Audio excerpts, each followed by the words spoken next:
Hello, everyone, and welcome to episode 16 of the Dateable AF podcast. This week, we are talking about I'm not clingy, you're just distant, dating with different attachment styles. Have you ever been called too much by someone who barely texts you back? I haven't personally, if you're asking me that question. I've been the one who barely texts back on someone. Yep. Yeah. We'll get further into that. We're already disclosing our attachment styles right here. I was fully prepared for that. You knew it was going to happen. We were going to have to out ourselves. That's right.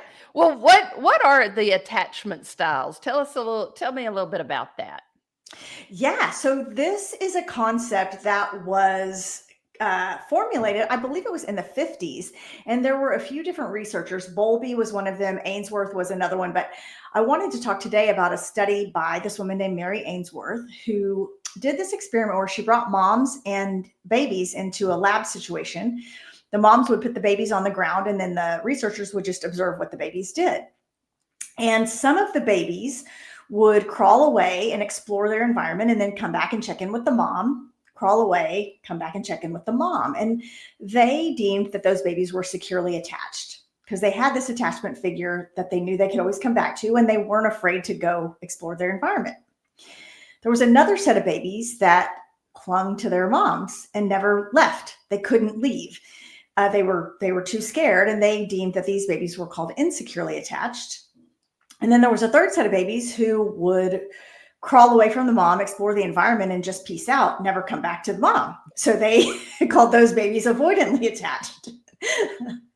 And then later, they sort of added a combined version called anxious avoidant. So that's somebody who's sometimes clingy and sometimes avoidantly attached. So anyway, we can dive into all of that, but those are the basic attachment styles that we're going to be talking about today. That last one sounds a little bit like attachment bipolar attachment. Sort of. You just go from one extreme to the other. Yes, that is not an inaccurate description. Well, this made me think about the stories my mother used to tell about me as a baby. What did she say? And so I'll go ahead and put it out there. I think we probably pretty quickly figure out which category I fall into. My mother wanted to rock me and sing to me. I can't say why I didn't want her to do that. Probably because she's not very good at singing. But I was not interested in sitting still. And so I wanted to wander off. I didn't like to be held like that. It was holding me down. I would venture to guess that if we asked my mother today, I might have been one of those babies that wandered off and never came back. Could be. I'm just guessing. Well, and it's since we're talking about self-disclosure here, I would say that I am probably the same way. I was the fifth of 5 children of my mother's, and I don't think she had a lot of time or patience left to have another baby. And so I think I learned pretty quickly to just peace out and explore the world on my own. So I also want to add that whenever I take like a personality quiz or attachment style test, that I somehow feel like whatever I am is kind of superior. God, I love that. That I'm like, oh, thank God I'm not this other thing. Oh, Lord. So we can just talk about avoidant attachment style with superiority today. Just kidding, everyone. Just kidding. Well, the other thing I'll disclose, and I'm sure, go ahead, everybody, write in all the Moniques and Veronicas out there that in my dating over the past 5 years, I feel sure that a bunch of them will weigh in and go, oh, we know which attachment style you are. She's avoidant, all right. She's avoidant. Uh-huh. At least we're not clingy. That's true. I wouldn't want to be that. Oh, I hope people know we're not taking ourselves that seriously right now. Yep. Okay, so I know you've done some research about this topic. I would love to dive in and hear kind of what you found about, like, why do these attachment styles matter in dating? How can mismatched styles in your relationship create drama, maybe unnecessary drama? And I also would like to say we don't want to focus on diagnosing someone. This isn't about pathologizing someone, but I do think it's helpful to understand these patterns so that we can be more intentional in our relationships. I did do some research. One is because obviously don't know nearly as much about this topic as you do, and I was very curious because I was somewhat aware and familiar with the different issues. But the thing that did come up for me is in the research was that if you whichever of these you have, and I'm sure that people are all some people are not totally anxious or totally secure, and For some people sure. probably float in and out of those, or it's sort of like a continuum. But that if you do lean heavily on in one way or another that is not serving you well. I was looking at this. It was out of a European journal of about personalities, and it was a study done. It was actually a longitudinal study, and it was a big sample size, like 4,000 participants, and so pretty significant. And longitudinal, just for our audience, means it's likely to be 3 years or more. So that makes for a very significant study. And they were looking at the fact that people who do have an anxious or avoidant attachment style, I mean, you can change. You can. I think that what it said was that you can alter that to some degree. So I'm sure that there is some aspect of that will always be in play, but that all is not lost if you're out there in the dating world. In that you have a desire to fade your shade in one of those areas, uh, that you can do it with effort and focus. And so they did the study did prove that folks who were focused on making some of those shifts and changes were able to tamp down the extreme nature of their attachment style. Yes. And avoidant attachment is basically it's fear-based because the idea is I don't want to need you too much, I don't want you to need me too much, and then we're all good. That is rooted in a fear of trusting someone. That if I trust someone, I'm going to get let down. So it's better to just be independent and rely on myself. With therapy, I can vouch as a client of therapy and as a therapist that you can absolutely overcome that mistrust. And I guess likewise, anxious attachment is also a lack of trust because you're afraid that person's going to leave if you don't cling on to them. So if you work through your own stuff, your own insecurities, I think that you can move more towards secure attachment from either of those extremes. The other study that I read that I thought was really interesting, so specifically related to us talking about how people deal with this in dating, was a study I saw with a group of speed daters.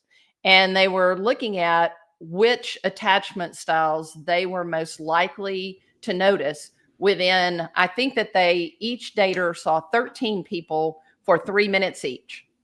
And so, for those of you that aren't familiar with speed dating, but you have that much time to talk to the person, just trying to get to know them, and then you move on to the next person.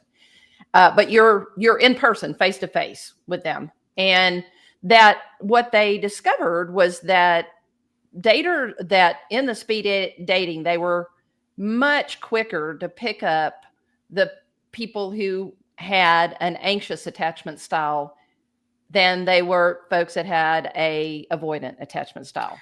When you say pick up, you mean identify, not actually like I'm pick them sorry. up as a date. Yeah, I'm sorry. Okay. Yes, when Okay. they were quickly able to identify someone with an anxious nature versus an avoidant attachment style. I just thought that was really interesting because I wasn't able to dig deep enough into the study or open it up to the degree that I could see the summation, like why they. Why? Yeah. Mhm. Yeah, that would be interesting to find out more about that. What was it about people who were anxiously attached? Like, what did they give off so that people were able to recognize that right away? What I did read was there was a lot about the anxious attachment style, the person that has that or shows that, you can see it when you're with them, like it shows up. So they were able to pick up, I guess, maybe body language, signs of that. They got a sense of it.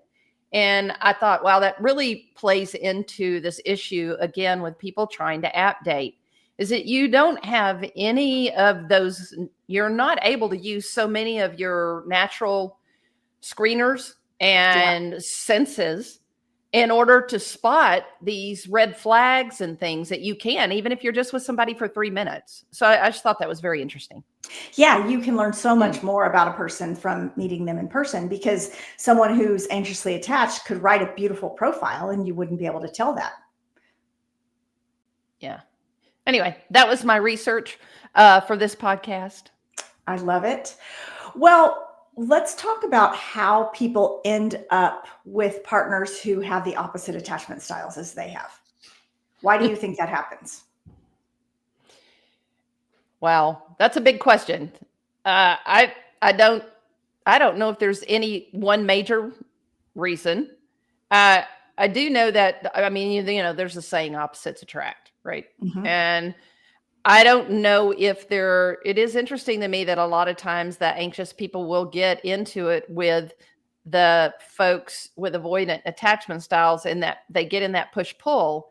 I don't know what it is. You can shoot more light into this. What it is that draws them to it? Because I will say this, I probably lean more on the avoidance side. I actually think I'm a pretty secure attachment girl overall.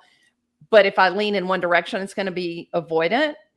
And I am not at all drawn to people with, oh God, I'm going to say that right there. And Don't make me challenge you on the show. I'm going to just take that back because I think Rachel was about to say something that was untrue, untrue. and she could see that I was going to call her out on that.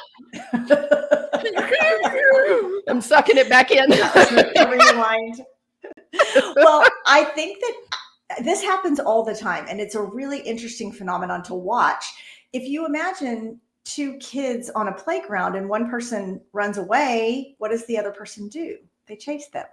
Mm, And as adults, we get in this same dynamic. And a way to talk about it is that the avoidant personality has a fear of engulfment. They're afraid of kind of being taken over by the other person. And so they take a slight step back because they're afraid of getting engulfed. Well, that triggers the anxiously attached person to feel like they're about to be abandoned. So they take a step closer, which triggers the avoidant person to take a step farther back, which triggers the anxious person to take a step closer. And so they keep perpetuating this cycle. And I talk about this in therapy a lot, that the easy answer, it's simple, but it's not easy to accomplish, is that both people just stop. The one person stops chasing and the other person stops running, and they both just stand still where they are, and then they're able to find their level and get a little bit more security with each other. and saying that, it sounds to me like you're saying that it doesn't mean that that's necessarily the recipe for a bad relationship. It's more about understanding where you are in it. Right. And I agree. I didn't read the study that you were just referencing, but I do believe that you are not necessarily avoidantly attached in all of your relationships. It's sort of a leaning that you have. And you said people can change. And I definitely think that's true, that if you are with a partner who's trustworthy and who offers you security in a relationship, it's much easier to be securely attached. And if you're with someone who's aloof or who flirts with other people or who doesn't communicate well with you, then it's easy to trigger an anxious attachment. Yeah, that makes sense. It's very tricky too, because I don't. I mean, I think there are certain things also that, to your point, that spark that feeling. So I might not generally feel that way with a person, but there are moments that I could feel that way with Mm-hmm. them.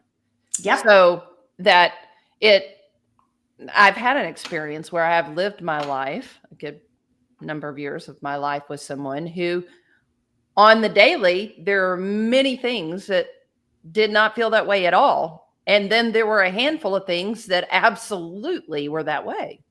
Mm-hmm. Yeah, and you have to ferret out, is this my attachment style or is this the other person's behavior or some combination of both? Because sometimes it's intuition that I'm secure 99% of the time, and then this one person that my partner hangs out with brings up my insecurity. Well, is that because I'm an insecurely attached person, or is that because there's something shady about this one person? So intuition comes into play sometimes too. What are the things that you start looking at when you're dating somebody that red flags that come up in the dating process around this that would let you know that it might be too extreme for you to get into? Yeah, that's a great question. Part of this too is how well you match up. Not that it's right or wrong, but if you need to talk to someone every day and that person doesn't call or text you every day, that might be a preference, or that might have to do with your attachment style, that you need that close contact in order to feel secure, and the other person may not need that. So what I think defining red flags is specific to the person and the relationship rather than necessarily a global, this is a bad behavior kind of thing. Yeah. Also, I think a lot of the things we talk about do go back to how much the person knows about themselves and their willingness to understand whatever it is they're doing in the relationship that has an impact on the relationship, whether it be For sure. negative or positive. So, Yeah. And I also think that you look at things like, we have a pattern that we text each other good morning every morning, and the person I'm dating misses a morning. Well, does that send me into a panic? Or do I have enough secure attachment and enough trust to say, oh, they were probably busy this morning?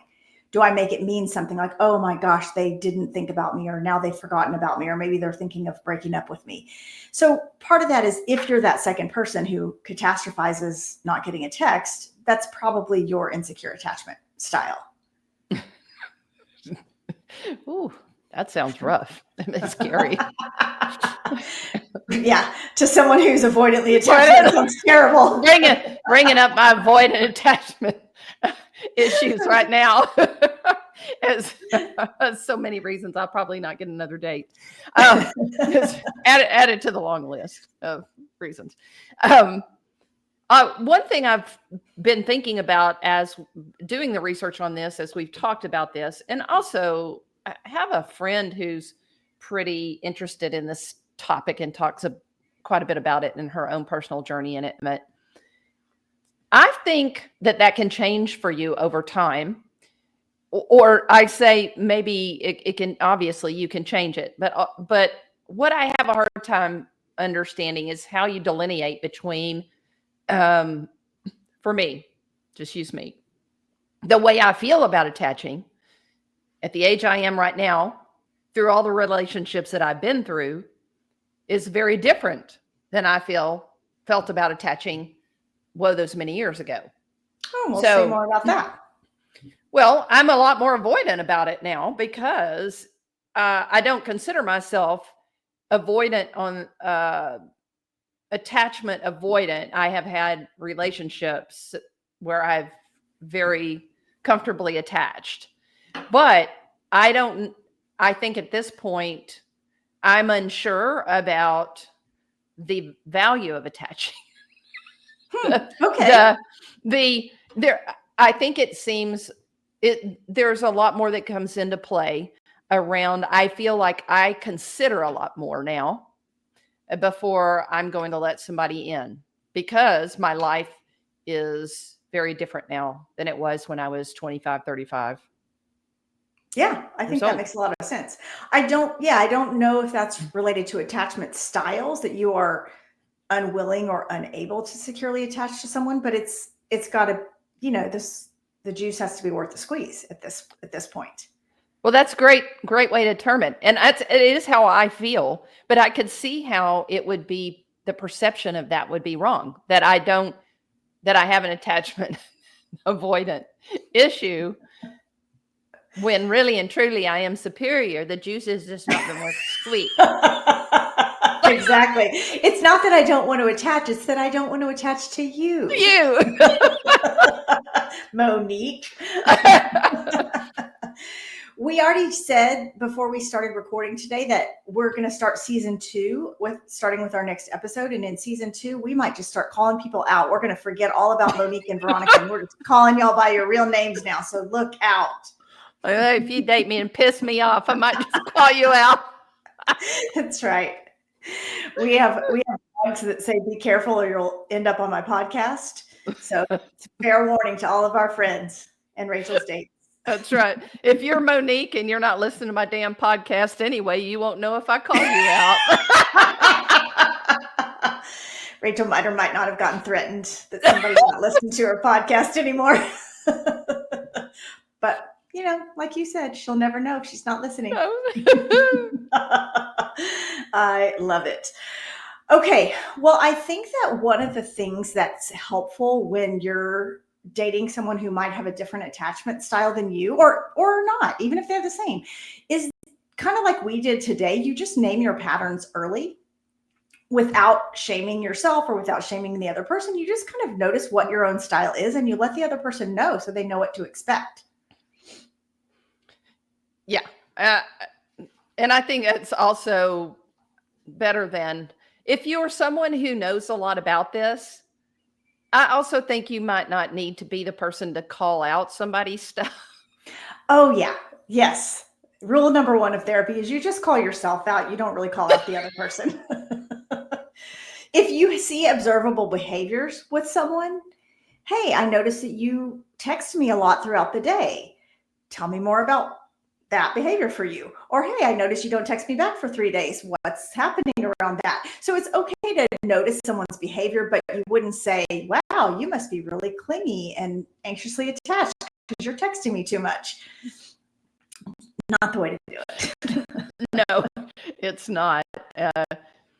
And yeah, I think that unless it's relevant and germane to the discussion that you're having with somebody, and they too are aware of and interested or talking about their own attachment styles, but otherwise, I don't think most people like being psychoanalyzed. No, absolutely not. And you can be curious about it with them, about, you know, what meets their needs.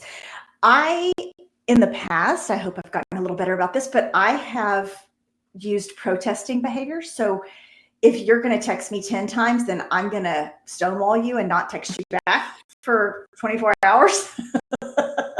So make sure that you're not doing that. If someone's not responding to you, don't text them 10 times in a row.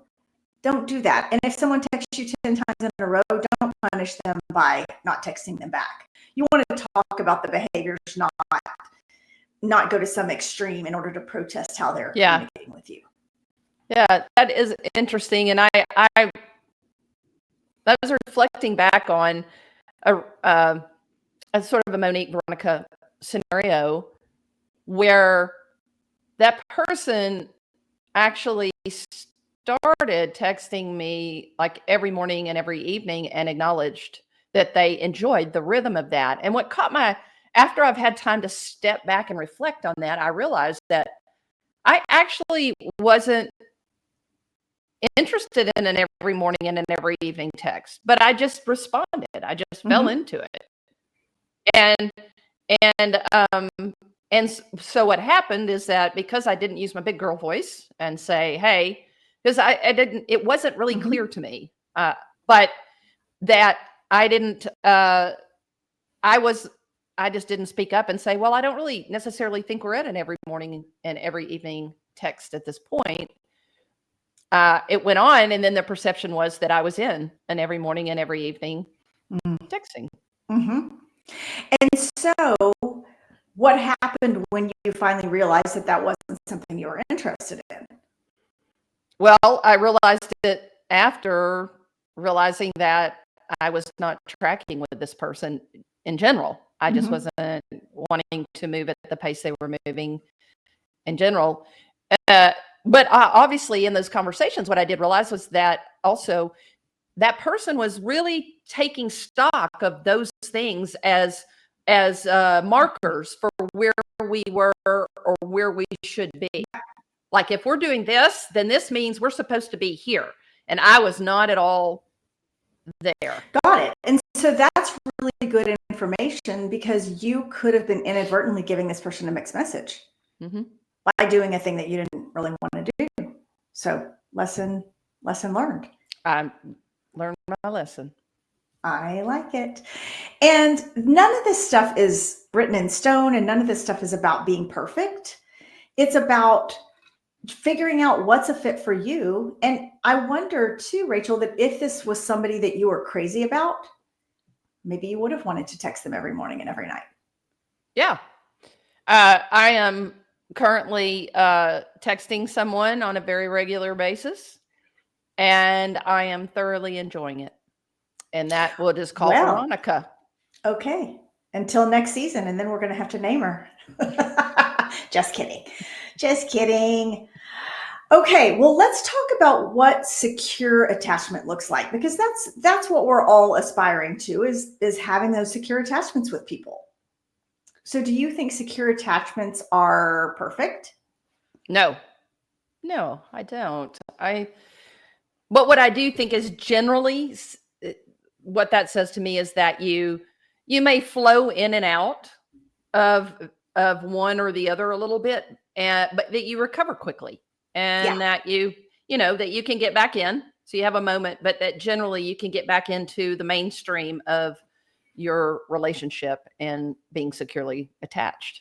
Yes, it doesn't mean that you're always feeling 100% secure, but it does mean when you go through those moments where one or both people are not feeling secure, you jump back in and repair more easily. You don't hang on to fears, and you don't hang on to resentment about someone's behavior for the long haul, because that's hard to bounce back from. Yeah. So what do you see as some of the markers, some of, let's say, green flags of secure attachment? Well, I think consistent communication would definitely be one. When you said that, I was just thinking that probably people that stay more in the secure attachment place are probably communicating a lot and talking about things. And when it goes off the rails, they're able to talk about them, get them back on the rails pretty quickly. Yeah. Yep. So when you say that, what I hear, or what I think you mean, is that when you say they talk a lot, that means that they talk openly about the important things. Yes, to be clear, yes, not just chitter chatter, but they're communicating about the important things. Yes, because I know couples who I think are probably securely attached who talk to each other 10 times a day throughout the day. That if one of them has a break from work, they'll call their partner, or if one of them, as soon as they get in their car, they call their partner, and they're communicating a lot throughout the day. And I don't think that necessarily means, I don't think that means anything about their attachment style per se, but that's just how they communicate. But so again, that's making me sweat a little bit. Yeah. If y'all could see Rachel right now, you can see she's squirming in her chair right now. Yep. Me too, girl. Me too. We're having a Me Too movement moment right here. Oh my God. Well, there's nobody that I want to talk to 10 times a day. I know.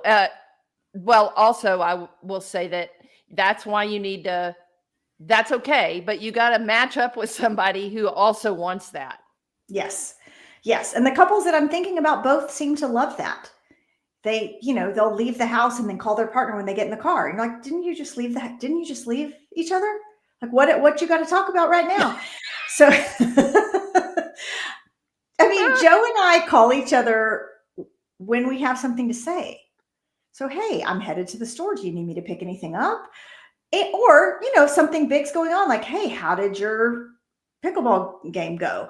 So, if there's something that I'm curious about that I want to talk about, but we don't need to talk 10 times a day. I feel very securely attached. She gets mad at you sometimes because you do not answer her phone calls. I've gotten way better. Joe recently told someone that if her car broke down on the side of the road, she wouldn't call me.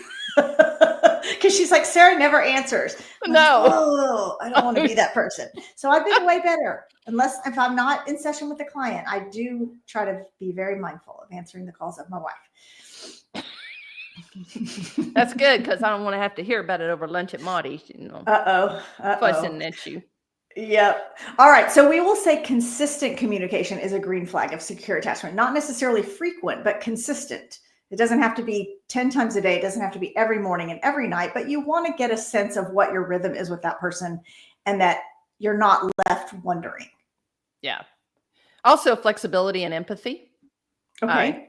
And I think empathy is really important in order to stop long enough and try to put yourself in the other person's shoes and kind of see where they're coming from and really listening to them without wanting to, just listening to where they are and not thinking about what you want to say to them to defend yourself. And I think if you can do that, you can quickly diffuse things. Yes, for sure. And that's just an overall general rule for listening, is that try not to listen for what you're going to say next. Try to listen for the meaning and the intent of the other person's communication. But yes, that flexibility and empathy goes a long way.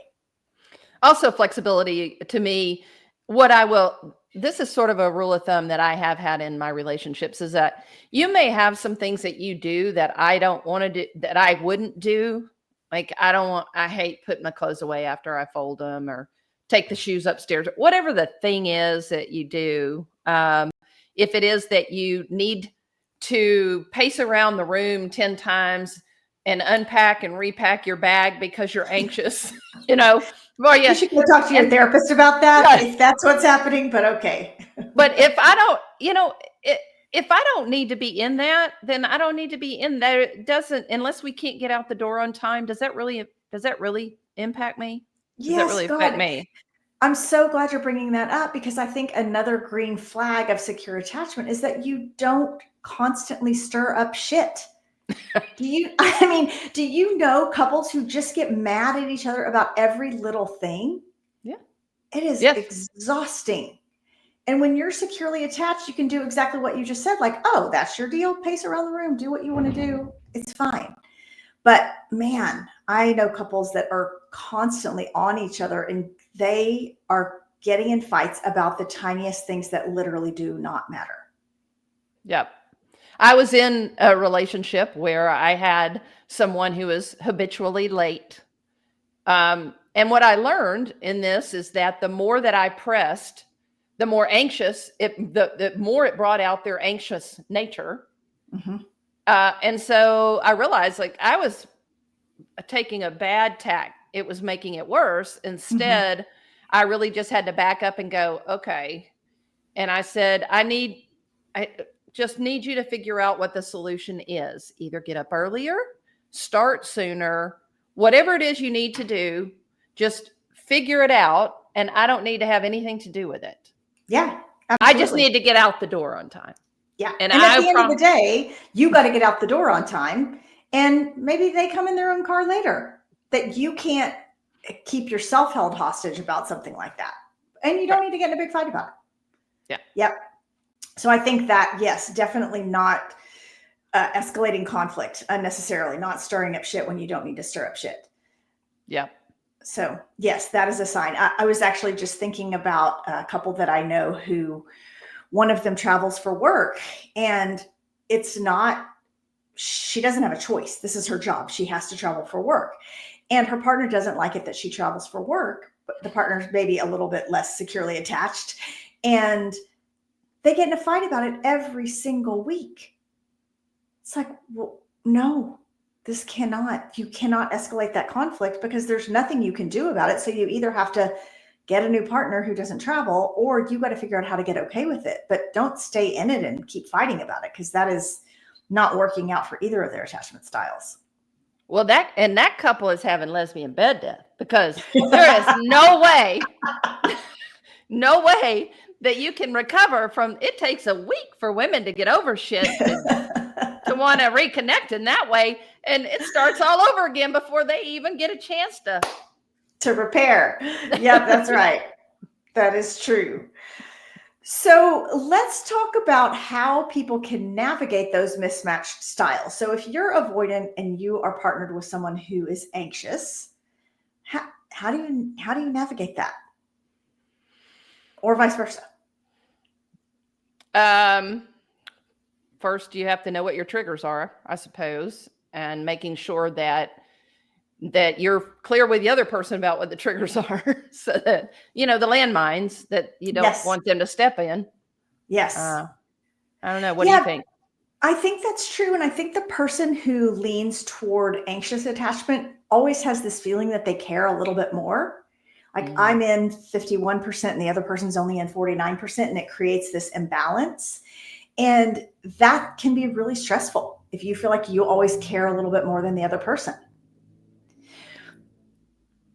Yeah, and then I guess noticing the difference between, I mean, this couple, they're in a cycle that is really, it sounds just a daily grind, whereas sometimes you can just be annoyed. And I guess understanding the difference between something that is just annoying to you, but you can live with it, versus something that actually is making you're in a pretty damn dysfunctional situation. Yeah, like if it's, I really tend to steer away from this word, but if you're getting triggered by something, like if your attachment style is being activated by something, that's a little bit different than just being annoyed by, I wish this was different. But the person on the avoidance side of things tends to feel like they're constantly being asked for more than they can give. God, and this is why it's so important to find someone who you mesh with, because that is the worst. Both of those are the worst feeling like you're the person who cares more and you're always trying to get a little bit more. But being on the other side of that is awful too. Yeah, People who you're constantly feeling like you're being asked for more than you can give. And that is not a good way to feel. interesting and true. Yeah. Yeah. So if you find yourself in that situation, I think that there are a few things you can do. One is you can ask yourself, is this really about her? Or is this about me replaying an old wound? Has this person been untrustworthy, or have I been wounded by an untrustworthy partner in the past? Something like that. Yeah, and communicating before somebody triggers you. So Yes. that's also being proactive about that. Again, giving people as much information as you can so that they can deal with you appropriately. Yes. And if you think about this playing itself out, like we were describing before, of one person kind of chasing and the other person running away, the way that you cannot activate each other around that is that the person who needs space can take that space without being punitive. And the suggestions I have around that are, you say to the person, hey, I need a little bit of space here. I'm going to go in the other room and I'll be back in 15 minutes to finish this conversation. Or I'm going to get off the phone for now. I'm going to call you in the morning so we can finish this conversation. So you let the person know directly that you're taking space, and you let them know when you're coming back. And then you come back at the appointed time. And then the person who's feeling more insecure knows, hey, I'm not being abandoned. I'm just giving this person space to breathe. Hmm. It's good suggestions. Yeah. And so, in the big picture, as you said from the research, you're not doomed by your attachment style. You can absolutely move toward a more secure attachment, even if you tend toward one of the poles on this. Yeah, and also just the being mindful and self-aware in your dating, and uh, hopefully most of us have had some therapy along the way, but making sure that you use that information in your dating Mhm. process. You're not paying that person to give you tools that you don't use. Yeah, absolutely. Yeah, can't advocate it there or therapy enough. We all could use a little bit of that. I think you can journal about what's happening. If you're a writer, just write things down so that you can sort of keep track of yourself and stay aware of your own patterns. Those things can really help you shift those ruts that you get into. Yeah. The other is the idea of, it's oftentimes really great for us to be with somebody who stretches us. Yeah. But understanding the line between being stretched and being overly challenged where it's unhealthy.